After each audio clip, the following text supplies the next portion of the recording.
നടി ദിവ്യ ഉണ്ണിക്കെതിരെ വിമർശനവുമായി ഗായത്രി വർഷ. കലൂർ സ്റ്റേഡിയത്തിൽ ഗിന്നസ് റെക്കോർഡ് ലക്ഷ്യമിട്ട് നടത്തിയ പരിപാടിക്കിടെയുണ്ടായ അപകടത്തിൽ ഗുരുതരമായി പരിക്കേറ്റ് ചികിത്സയിൽ കഴിയുന്ന എം.എൽ.എ. ഉമാ തോമസിനെ കാണാൻ പോലും പരിപാടിയുടെ പ്രധാന നർത്തകിയായ ദിവ്യ ഉണ്ണി തയ്യാറായില്ലെന്ന് നടി ഗായത്രി വർഷ പറഞ്ഞു. CPM കോട്ടയം ജില്ലാ സമ്മേളനത്തിന്റെ ഭാഗമായുള്ള സാംസ്കാരിക സമ്മേളനത്തിലാണ് താരത്തിന്റെ വിമർശനം.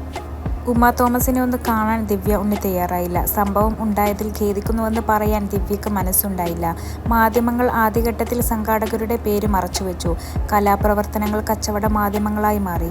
അതിന്റെ ഭാഗമായിരുന്നു കൊച്ചിയിൽ നടന്ന ഗിന്നസ് പരിപാടി.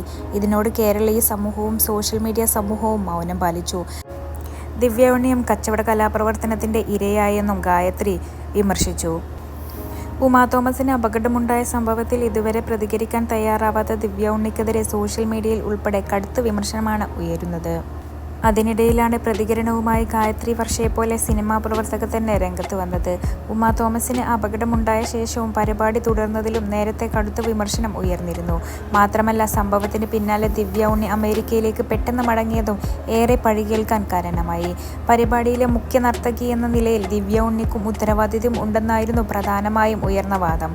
എന്നാൽ പോലീസ് മൊഴിയെടുക്കാൻ തീരുമാനിച്ചതിന് പിന്നാലെ ദിവ്യ ഉണ്ണി അമേരിക്കയിലേക്ക് മടങ്ങിപ്പോവുകയായിരുന്നു. അപകടം പറ്റി ചികിത്സയിൽ കഴിയുന്ന ഉമാ തോമസിനെ സന്ദർശിക്കാനോ സംഭവത്തിൽ ഖേദം പ്രകടിപ്പിക്കാനോ താരം തയ്യാറായിരുന്നില്ല.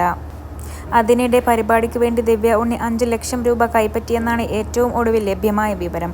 നൃത്ത പരിപാടിയിൽ മുഖ്യ നർത്തകിയായി പങ്കെടുക്കാൻ ദിവ്യ ഉണ്ണിക്ക് സംഘാടകർ 5 ലക്ഷം രൂപ നൽകിയെന്നാണ് പോലീസ് കണ്ടെത്തൽ.